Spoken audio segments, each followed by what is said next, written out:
사랑합니다. 축복합니다. 다시 한번 할까요? 사랑합니다. 축복합니다. 5월은 계절의 여왕이라고 합니다. 그래서 여러분들 보시다시피 너무나도 푸르른 하늘과 우리 산을 볼 수 있습니다. 아마 보면 볼수록 회복의 은혜가 있을 줄로 믿습니다. 이 5월 달은 저희 교회에서 늘 사랑의 달로, 행복의 달로 지킵니다. 오늘은 어떤 주일이에요?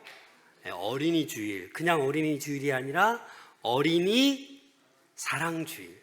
그래서 오늘 예배 끝나시고 동심으로 돌아가셔서 우리 아이들과 함께 이렇게 칭찬하고 사랑한다고 축복한다고 많이 격려해 줄 수 있기를 소망합니다. 그리고 다음 주는 어버이 사랑주일, 또 그 다음 주는 청년 사랑주일, 또 마지막 주일은 또 부부주일도 있지만 부부일도 있잖아요. 마지막 주일은 온 성도와 함께하는 기쁨 나눔주일이 있습니다. 5월 한 달 동안 우리 모든 성도들 사랑이 충만할 수 있기를 소망합니다. 오늘 우리는 본문을 통해서 어떤 사람이, 누가 큰 사람인가? 이 제자들의 질문에 예수님의 답을 우리는 들을 수 있습니다. 먼저 여러분, 그냥 인간적으로 여러분 이 땅에 살아가고 있잖아요. 여러분 어떤 사람이 큰 사람으로 보이십니까? 지금 내가 살고 있는 이 지금 시대에, 이 세상에서 어떤 사람이 큰 사람이라고 여겨지십니까? 물론 권력 있는 사람, 지위가 높은 사람, 가진 것이 많은 사람, 유명한 사람, 능력 있는 사람, 인기 많은 사람, 그 사람이 나보다 더 크게 보여지고 있지는 않습니까? 그래서 우리는 이 세상적인 기준에 의해서 이 사람은 나보다 크구나, 이 사람은 나보다 가진 게 많구나, 그래서 우리는 부러워하기도 하고 심해지면 시기, 질투를 하게 됩니다. 그러나 오늘 본문에서는 그 세상적인 눈으로 보는 그 큰 사람의 그 기준이 달라요. 우리가 인생 살아가면서 믿음으로 살아간다라고 하면서도 이 사람 나보다 크구나라고 부러워하고 살아가지만 오늘 본문에서는 그 크기의 기준을 다른 것을 말씀하고 있다는 거예요. 복음서 곳곳을 보면 이 제자들이 서로 더 크니 많이 다투고 있는 장면들이 나옵니다. 누가복음 9장 46절에 보면 제자 중에서 누가 크냐 하는 변론이 일어나니, 그래서 제자들은 이제 예수님께서 그 십자가 지시고 죽으실 때가 다가왔음에도 불구하고 누가 크니라고 서로 변론하고 있다라는 것입니다. 예수님께서 메시아로 이 땅에 오셔서 이제 이 이스라엘을 회복하고 정치적 왕국을 세울 것이라는 기대를 했습니다, 제자들은. 그래서 예수님이 이제 내가 곧 죽는다, 순환을 당한다, 죽은 다음에 사흘 만에 다시 살아날 것이다 라고 말씀하셨지만 거기에 대한 관심은 없어요. 그냥 예수님께서 이 나라를 이제 정치적으로 통치하시면 내가 어떤 자리에 올라갈까? 이 제자들 중에서 내가 제일 높은 자리에 올라가야지 라는 생각을 지금 하고 있습니다. 예수님의 죽음에 대해서 논쟁하고 있는 게 아니에요. 어떻게 하면 제자로서 신앙생활을 잘할까, 믿음을 지킬까, 여기에 대한 논쟁이 아니에요. 단 하나, 내가 높은 자리에 앉아야지 라는 그 생각만으로 지금 다투고 있습니다. 사실 예수님께서는 벌써 이전에 이런 말씀을 하셨어요. 마태복음 11장 11절입니다. 함께 읽겠습니다. 시작.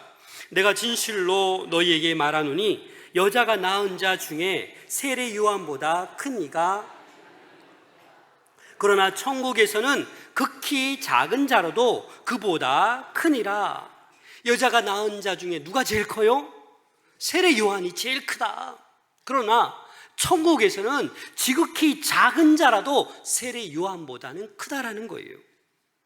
사랑하는 여러분, 이 서열 문제, 누가 높냐 누가 낮냐, 이 문제는 교회 공동체에서도 흔히 일어나는 문제입니다. 세상에서는 말할 것도 없고요, 그 누가 더 서열이 높냐 낮냐에 따라서 세상은 무섭습니다. 군대 생활 해보셨잖아요. 직장 생활 하고 있잖아요. 그 서열은 너무나도 무서운 거예요.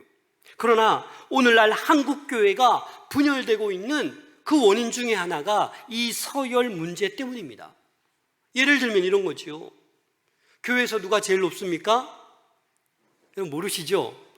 예수 그리스도가 제일 높죠. 교회 머리이신데, 근데 우리는 목사님이니 장로님이니 이렇게 생각하는 거예요. 그래서 분열되는 교회의 특징은 담임 목사와 장로들의 주도권 싸움이 끊임없는 거예요. 어떤 의견을 하나 나왔다고 하면 그 주장이 내 주장이 관철되어야 돼요. 담임 목사도 그런 경우가 있어요. 그러면 서로 다투게 되는 거예요.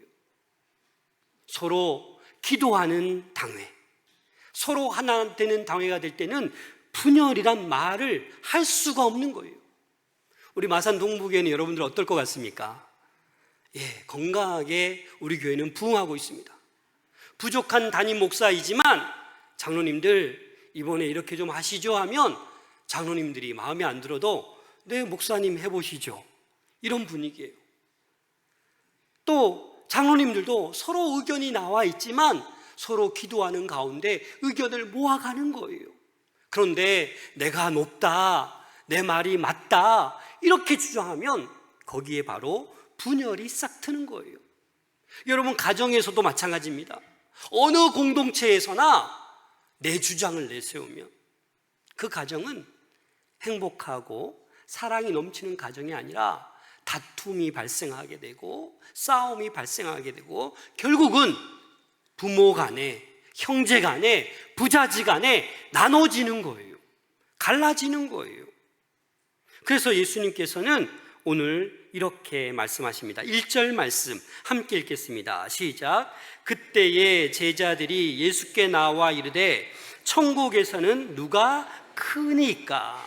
그때에 예수님께서 이제 내가 죽을 것이다 라고 한 번, 두 번 예고하셨지만 그럼에도 불구하고 제자들은 예수님께 나와 뭐라고 얘기해요? 천국에서 누가 큰 자입니까?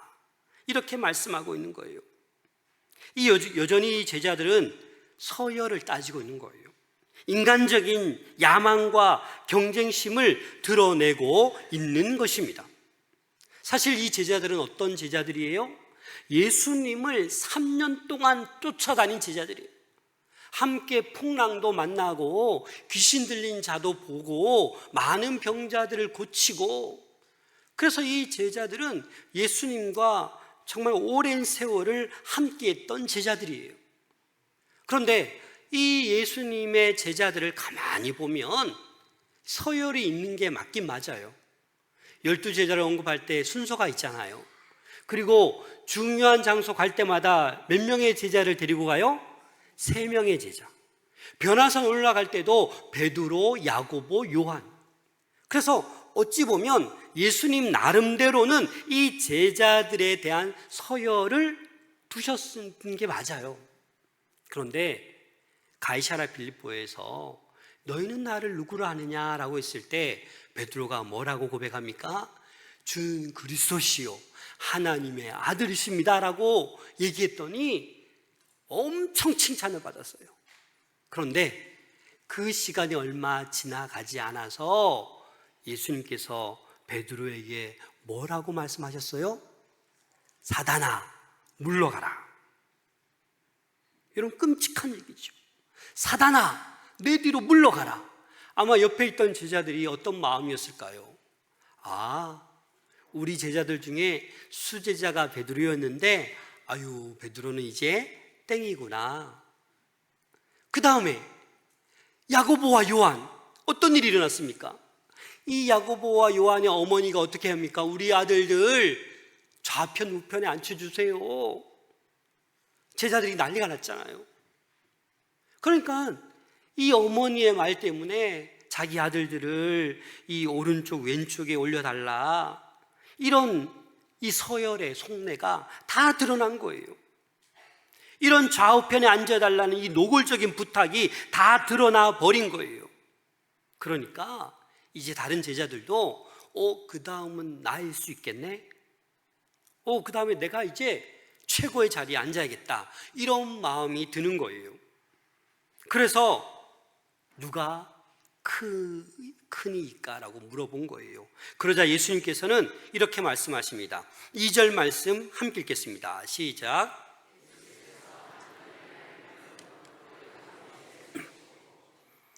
바로 대답하지 아니하시고 어린 아이를 실제로 데리고 오십니다. 실물 교육을 시키는 거예요. 그 중에 근처에 있던 어린 아이를 데리고 온 거예요. 예수님께서는 벌써 이 제자들의 속내를 꿰뚫어 보셨어요. 내가 제일 높다, 내가 높은 자리에 앉아야 돼, 이런 제자들의 스스로 높아지려는 생각을 다 꿰뚫고 있었어요. 그래서 이 어린 아이를 불러다가 세워놓고 말씀하셨습니다.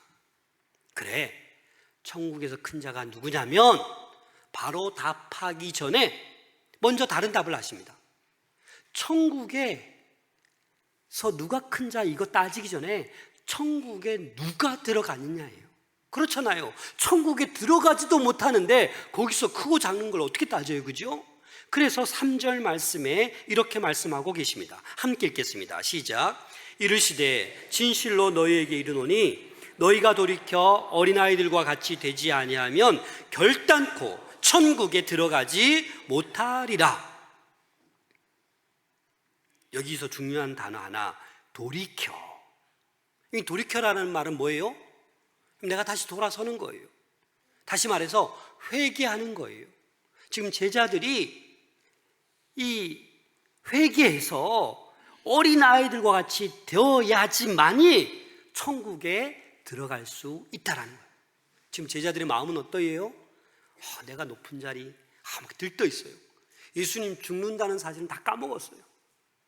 그냥 내가 예루살렘에 입성하면 최고의 자리, 이런 마음에서 돌이켜야 된다라는 거예요. 그래서 돌이켜서 어린아이들과 같이 되지 아니하면, 여러분 어린아이의 특징이 무엇입니까? 어린아이는 낮아지는 사람이에요. 다시 말해서 겸손한 자가 바로 어린아이입니다. 그런데 우리는 어린아이처럼 자신을 낮추어야 되는데 낮추질 않아요. 이거 솔직하게 생각해 봅시다. 우리는 누구에게나 남보다 자신이 우월하다는 이 우월의식을 가지고 있어요. 그래서 나도 모르게 이 우월의식이 자꾸 드러나게 됩니다. 그래서 내가 너보다 좋은 고등학교 나왔어, 내가 너보다 좋은 대학 나왔어, 이게 평생 따라가는 한국 문화에 별로 안 좋은 것. 그래서 요즘은요, 이 직장 이력서 낼 때도 어느 대학 나온지 적지 않는다고 합니다. 대학원부터 적기도 하고 이런다고 합니다. 어느 대학 나왔냐, 어느 직장에 다니냐, 어느 환경에서 자랐냐, 어느 가문에서 자랐냐, 이렇게 해서 자꾸 우월의식을 드러내는 거예요. 나보다 못한 사람에게는 우월하게 자꾸 높아지려고 하고, 나보다 센 사람 있으면 말도 못하고 나보다 우월하니까 그냥 고개 숙이고, 이런 문화가 지금 우리를 지배하고 있습니다. 우월하다라는 것은요, 교만하다라는 것이에요. 내 마음에 이 교만이 털을 잡으면 우리는 죽는 거예요. 교만은 패망의 선봉이에요. 그래서 사람은 자랄수록, 성장할수록 부드러워지고 낮아져야 되는데 그렇지 않아요. 교만해지고 완고해집니다. 자기의 성향을 바꾸려고 하지 않아요. 어린 아이일수록 겸손하고 순전한데 자라면 자랄수록 이기적이고 완악해지는 것이 인간이다라는 것입니다. 그래서 어린아이처럼 낮아짐, 겸손을 잃어버리지 말라라는 것입니다. 그래서 우리는 날마다 말씀이 필요한 거예요. 날마다 말씀을 보고 기도해서 하나님의 뜻을 알 때 어떻게 돼요? 낮아지는 거예요. 본성으로 우리는 높아질 수밖에 없다고요. 저 자신도 마찬가지예요. 뭐 별로 아는 것도 없으면서 괜히 아는 거 나오면 막 아는 척하고 싶고, 나 이런 사람이야 드러내고 싶고, 나중에 돌아서면 내가 또 왜 그랬지, 부끄러워, 또 회개기도 하는 거죠. 여러분, 그래서 우리는 말씀 앞에 늘 무릎 꿇어야 돼요. 한번 생각해 보세요. 여러분, 하나님이 어떤 분이에요? 전지전능하신 분이에요. 우리가 믿는 하나님 보통 하나님 아니에요. 근데 여러분이 하나님 앞에 딱 섰어요. 내 자신이 어떻게 보여요? 초라해 보여요. 나는 아무것도 아니에요. 아무리 염려가 있어도, 아무리 아파도, 아무리 경제적으로 어려워도 하나님 앞에 서 있으면 나는 아무것도 아니에요. 하나님을 바로 인식하는 그 성도는 날마다 낮아질 수밖에 없어요. 그런데 믿음 생활을 한다고 하면서도 하나님이 없어요. 늘 내가 있어요. 그러니까 내가 제일 잘나 보이는 거예요. 갈수록 완고해지고 교만한 거예요. 신앙생활 하면 할수록 변화가 안 돼요. 늘 자기가 최고예요. 과거 얘기 끊임없이 얘기하면서 내가 이런 사람이다라고 주장하는 거예요. 사랑하는 여러분, 말씀 앞에, 기도 앞에 나를 낮추시기를 바랍니다. 그래서 어거스틴이 성도들에게 가장 요구되는 가장 큰 미덕 3가지를 얘기했어요. 그 첫 번째가 뭐예요? 겸손입니다. 두 번째가 뭐예요? 겸손입니다. 세 번째가 뭐예요? 그렇죠, 겸손입니다. 이 최고의 미덕은 겸손, 낮아짐이라는 것입니다. 예수님께서는 하나님과 동등됨을 취하시는 그런 분이신데 그 모든 것을 내려놓으시고 이 땅에 낮아지셨어요. 육신의 몸으로 우리와 똑같은 인간이 되셔서 그 십자가의 고통을 이겨내시고 우리의 죄를 사해 주셨다라는 것입니다. 그리고 이 어린아이와 같다라는 것은 순전한 거래요. 순전한 거, 순수한 거예요. 아이들 보면 그런 경험 다 하셨을 겁니다. 딸아, 엄마 오면 아빠가 이거 하지 않았다는 거 꼭 말하면 안 돼? 라고 얘기하면 어떻게 얘기해요? 엄마 오면 엄마, 아빠가 이거 이렇게 하지 말라는데 이렇게 얘기하래. 똑같이 얘기하잖아요. 그 왜 그런 거예요? 멍청해서 그런 거예요? 순수해서 그런 거예요. 순수해서 순전한 거예요. 하나님은 그런 마음을 원하신다고요. 꾀를 피우고 계략, 모략, 잔머리 굴리고 그렇게 신앙생활하는 거 원치 않으세요. 그래서 제자들의 질문에 천국에서 누가 큽니까? 라는 그 대답, 첫 번째로 천국에 먼저 들어가야 된다. 어린아이 같아야만 들어가야 된다라고 말씀하시면서 또 이제 직접적인 대답을 4절에서 말씀해 주고 있습니다. 4절 말씀 함께 읽겠습니다. 시작. 그러므로 천국에서 큰 자니라. 아멘. 어린아이와 같이 자기를 어떻게 하는 사람? 낮추는 사람이 큰 자라고요. 근데 여러분, 우리는 지금 이 구절 들어도 아무렇지도 않잖아요. 근데 제자들에게는 쇼킹한 얘기예요. 충격적인 얘기예요. 왜냐하면 이 당시에 어린아이는 어때요? 숫자에 포함도 안 돼요. 무시당했어요. 그런데 예수님께서는 당대 유대 사회의 문화에서 무시당하고 멸시당하는 그런 어린 아이를 긍정적인 모델로 세웠다라는 거예요. 그 자체가 충격적인 거죠. 참으로 겸손한 사람은 자기를 아는 사람이에요.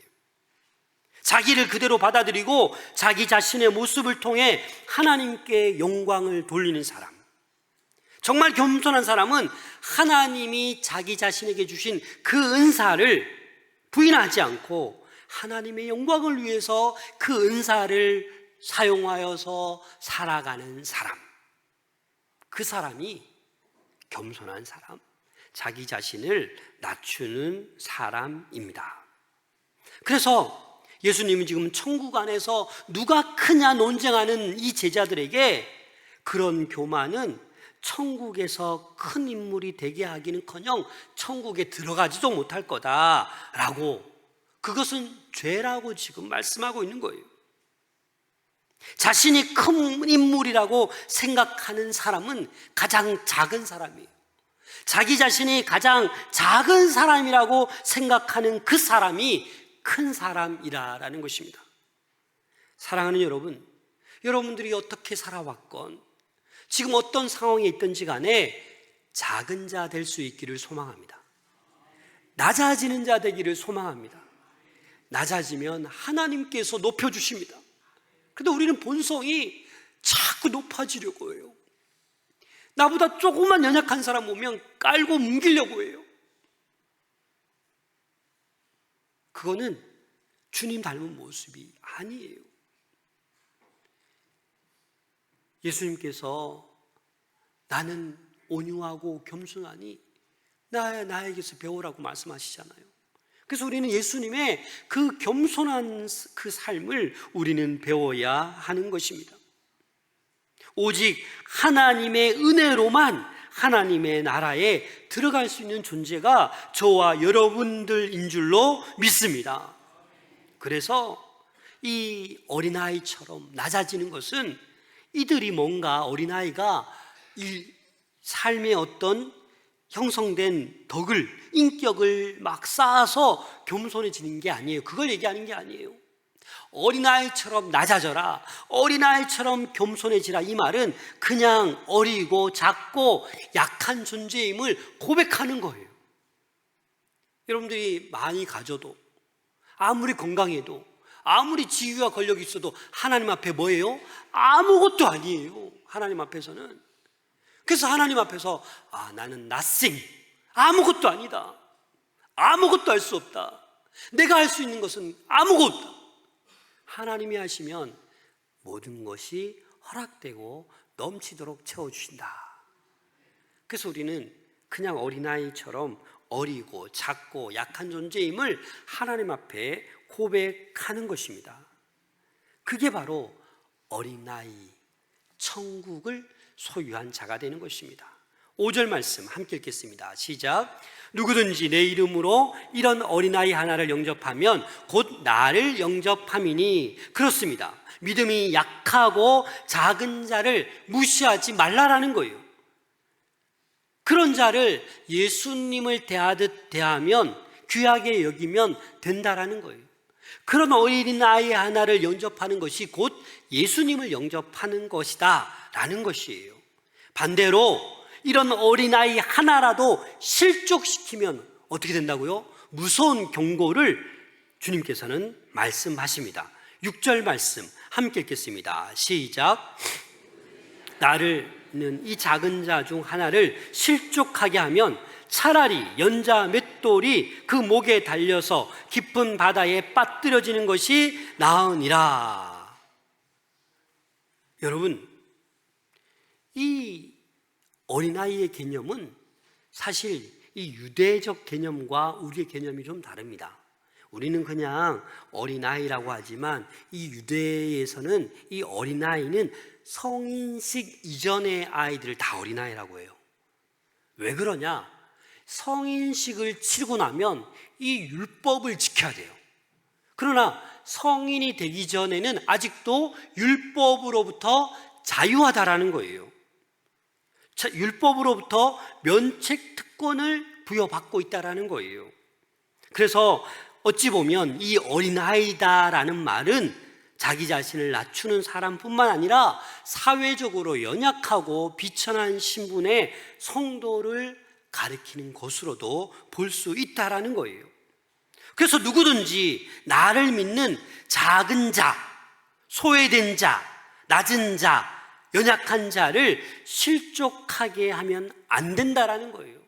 그런데 오늘날 한국교회 내에서 사랑이 넘쳐야 될 이 공동체에서 실족시키고 실족당하는 일들이 너무나도 많다라는 거예요. 목회가 다른 게 어려운 게 아니더라고요.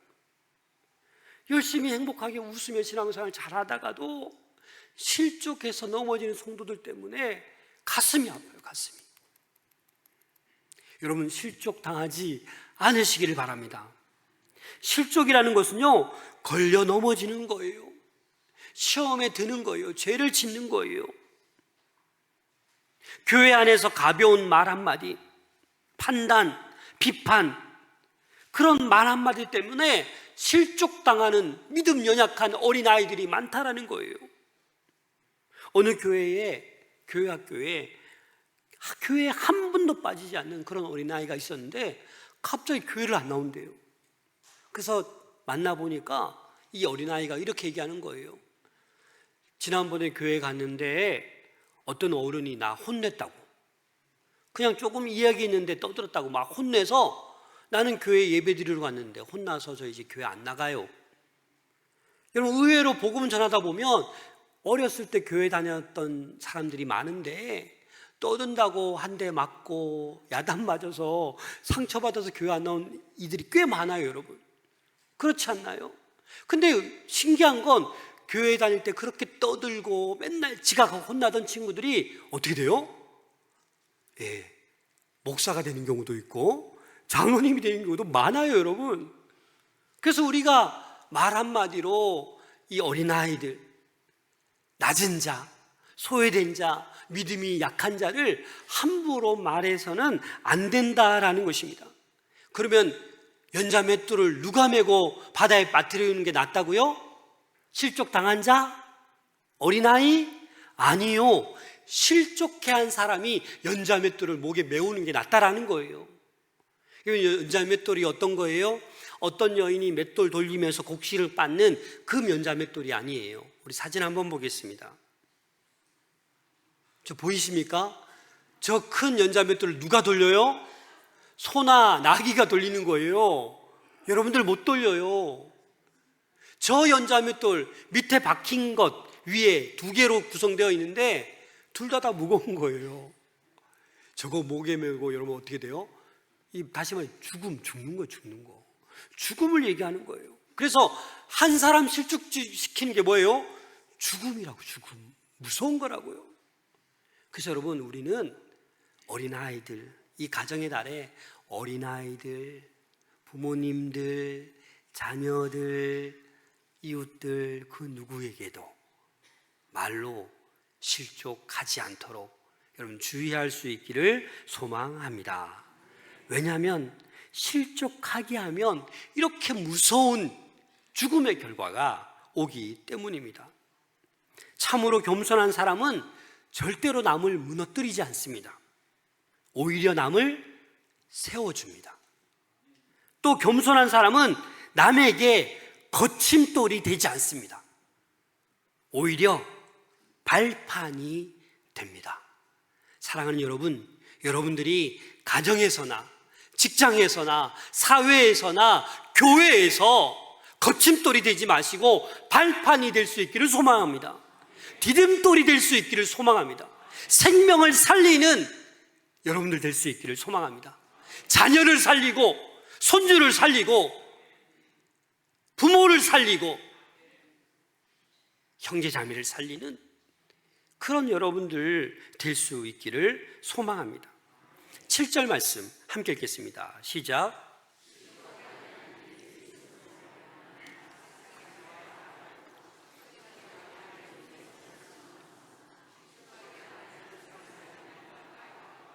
실족하게 하는 그 사람에게는 화가 분명히 있다라는 것입니다.